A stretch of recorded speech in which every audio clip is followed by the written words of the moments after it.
My people, make una calm down watch this video. This dey happen oh. This is the latest news from Israel today. Latest news. Will de-escalate as soon as Israel stops its attacks. Iranian missiles targeted multiple cities in Israel overnight, with Bat Yam hit the hardest. Rescue teams continue the search for survivors in the Tel Aviv suburb.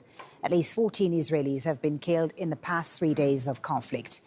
In Iran, meanwhile, the death toll is at 80 people since Friday. 2 fuel depots near Tehran were damaged overnight. Israel has also hit the cities of Shiraz and Isfahan in central and southern Iran. It's issued threats for Iranians to evacuate if they're living near military facilities. Well, we have correspondents in the region and across continents monitoring the developments. Shihab Ratanzi is in Washington, D.C. Rory Challenge is in London, standing by with the latest reactions from there. Noor O'Day is in Amman, Jordan, and Tawhida Sadi is in Tehran. We'll speak to them in just a moment. First, this report from Osama bin Javed.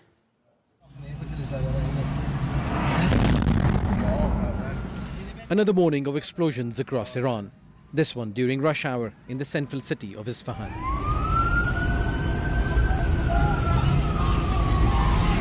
The provincial headquarters of the Ministry of Defense was struck by Israel. Plumes of smoke are rising from oil facilities in Shiraz and the capital, Tehran.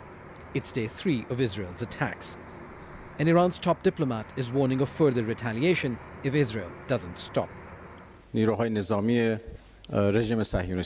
is a response to the Israeli attacks and violations. Once these attacks stop, we will reciprocate. We were engaged in rounds of negotiations with the US. The 6th round of talks was supposed to be held in Oman. The Zionist entity is not willing to see us reaching an agreement or a diplomatic solution with the United States. Overnight, Iran struck Israel with multiple waves of missiles and drones. There were several direct hits on the cities of Haifa and Tel Aviv.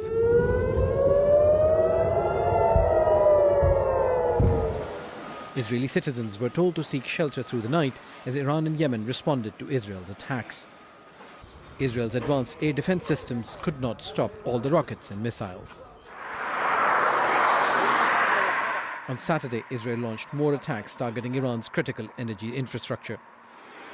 As night fell, an oil depot near the capital, Tehran, was hit and caught fire. Satellite images revealed the impact of Israel's earlier strikes on Iran's nuclear facilities.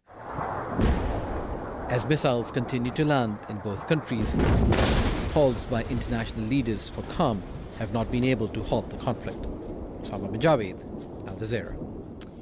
Well, let's get the latest now on the ground with Tawhida Sadi, who's in Tehran for us. Tawhid, what's been the aftermath of the Israeli strikes on Iran? How significant are they in terms of operational and symbolic impact?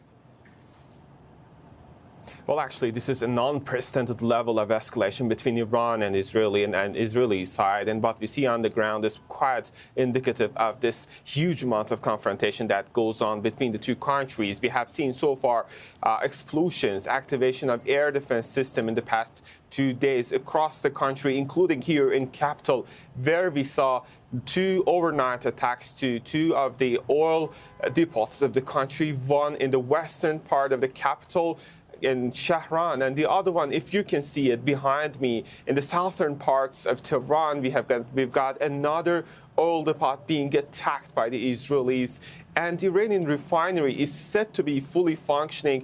We had the similar reports from Isfahan, where an attack happened to one Ministry of Defense facility, saying that there is a possibility of casualties coming out of that scene. Also, we've got the report from the refinery of Isfahan saying that the energy infrastructures there has not been damaged. The same report came from the from the Tehran refinery center, but still we are dealing with a lot of different developments. First, It was Abbas Araghchi, as you mentioned, coming out live today with different statements saying that Iran is going to continue as long as Israelis continue their military strikes. But one last point I wanted to share with you, if I may, is this headline by Kayhan newspaper saying that we're going to finish the war and we're going to finish Israel together. This is very interesting, showing the rhetoric that is here in Tehran. Right. I was going to ask you about, the reaction and how concerned Iranians are, given that Israel has also been issuing a forced displacement order to Iranian civilians to leave their homes if they live in the vicinity of weapons sites. How concerned are people about this? Very concerned indeed, because we've got this initial reports that Israelis are targeting military and nuclear sites at the very beginning, but later on it turns out that it's not just the military sites, it's not just the nuclear facilities that are under the attack. We saw civilian infrastructures, we saw energy infrastructures, and we saw buildings not related to actually military complexes or military or weapon companies, but very buildings that belong to ordinary citizens, including one that belonged to university professors here in the capital. We were there to cover the story, and we saw that the attack, they just targeted these buildings in which Iranian top nuclear scientist Dr. Tehranchi was assassinated alongside with his wife.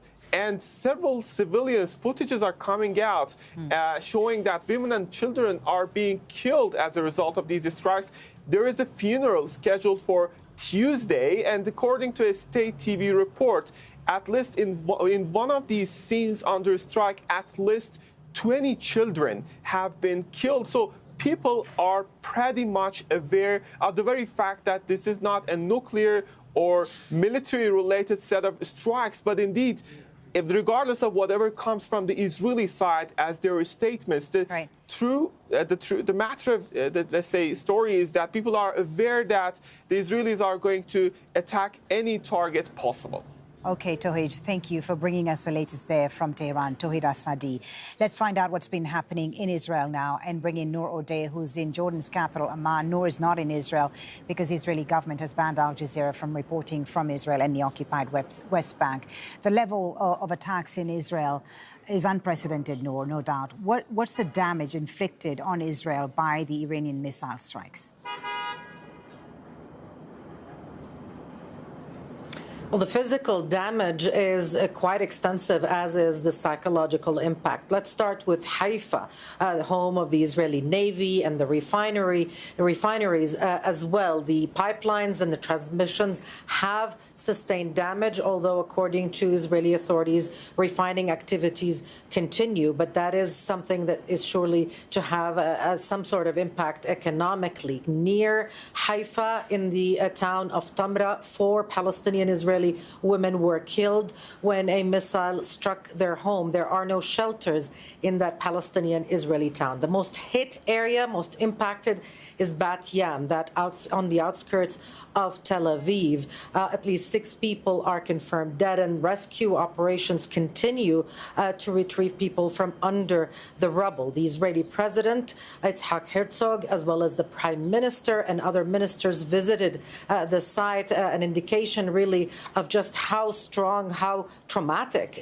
the images coming out of Bat Yam are for the wider Israeli public. The Minister of Energy, the Israeli Minister of Energy, said that for every building Iran takes down in Israel, Israel will take down 100 in Iran. So that just gives you an indication of what the tone in Israel officially is, at the very least. And Noor, I imagine that neighboring countries like Jordan, where you are, and Iraq, extremely concerned about the risk of escalation, the risk of this spreading. Absolutely, because if this escalates even further, and if the United States comes into the mix fully, as many Israeli leaders, ministers, and even opposition figures are urging it to, then we would be talking about a completely different and certainly more serious scenario. Jordan, Iraq, Syria, Lebanon, the occupied Palestinian territory. The people in those countries are directly impacted, economically impacted. The oil prices are up. The airspace in Iraq has been shut down since Friday, in Syria as well, and as in Lebanon. In Jordan, it's been on and off during the night hours when Iran usually launches its ballistic missiles. The airspace is closed. This is extremely disruptive. The border crossing between Jordan and the occupied West Bank was also closed. It's beginning to see a bit of activity, although the occupied West Bank is under shutdown. All of those things on the minds, of course, no doubt, of the governments here who are watching new normals being established in the region, none that they would like to see established and entrenched as the new way of doing business in the region, and hence the expectation and the calls really for intervention to de-escalate rather than to encourage an all-out escalation in the region. Noor, thank you very much. That's Noor O'Day live there in Amman. Well, President Donald Trump has issued a warning to Iran not to attack American targets. In a post on Truth Social, he said the U.S. had nothing to do with the attack on Iran tonight. If we're attacked in any way, shape or form by Iran, the full strength and might of the U.S. armed forces will come down on you at levels never seen before, he says. However, we can easily get a deal done between Iran and Israel and end this bloody conflict. Let's bring in Shihab Rattanzi in Washington, D.C. for us. Since that statement, the Iranian